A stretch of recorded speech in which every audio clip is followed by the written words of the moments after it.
The Weed of the Week is sponsored by the Enlist Weed Control System from Dow AgroSciences, a new herbicide and trait system that will build on glyphosate. Farming isn't just in the land, it's in you.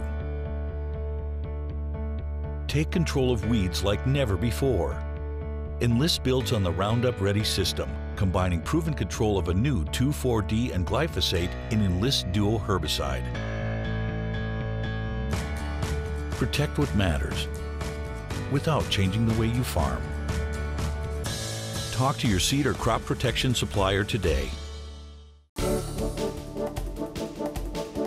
Our Weed of the Week is a winter annual. It's jointed goatgrass. Well, it's a very difficult one to control, especially in continuous cereal production. When we look at jointed goatgrass, the big things are to identify it. Normally you'll see some hairs up the sides of the leaf, especially down towards the base of the leaf. The other thing that I'll hear many farmers say is when they dig it up, they'll look for that spikelet on the root. That tells them it's jointed goatgrass and not something else. Usually when we're talking about wheat and there's a grass in my wheat, we would advise you to put prepare down. Probably use a low rate, doesn't cost very much money or anything, $4 or $5 an acre, and you can get suppression that way. You're not going to get a whole lot of suppression on jointed goatgrass, maybe a little bit though out of prepare. Your best bet is to go post-emerge using Beyond in Clearfield wheat. And I know that means you have to use Clearfield wheat, but there's really nothing else that's great. And for that matter, even Beyond isn't 100%, but at least it's your best option. So before we leave Beyond, I just want to make another couple of comments. When we look at the Clearfield wheat varieties, if you've got what many in the industry will say is 2-gene Clearfield varieties, where both parents were Clearfield varieties, then you can use MSO as your adjuvant package with Beyond. We get much better activity on jointed goatgrass if we can use MSO. However, if you've got a single gene or just one of the two parents was a Clearfield variety, now you can't get away with quite as much, so you can't use the MSO, and typically guys will switch to a non-ionic surfactant. In those cases, we can still do okay on jointed goatgrass, just not great like we could with MSO. The other post-emerge option in conventional wheat would be Osprey or something that contains that. Also, going back to the pre-emerge side, we do have some new options now, Zidua and Varo, that some people are talking about. We haven't seen those in the field. I don't know how good those are going to be on jointed goatgrass. I wouldn't expect a whole lot. And we have had some people... Not out of the Zidua, I wouldn't think, because the Group 15s, we just haven't had good luck in corn pre-emerge. Otherwise, some people have used Olympus. You know, if you're using Prepare or Olympus, neither one of them is going to be perfect. We really like the Beyond option in Clearfield wheat. We think that's the best for jointed goatgrass. In corn, post-emerge Roundup is your option. In soybeans, it's the same thing. You can use those pre's, Treflan, Sonalan, or Prowl, but Roundup or Liberty post-emerge is needed. Well, that's it for our Weed of the Week, jointed goatgrass.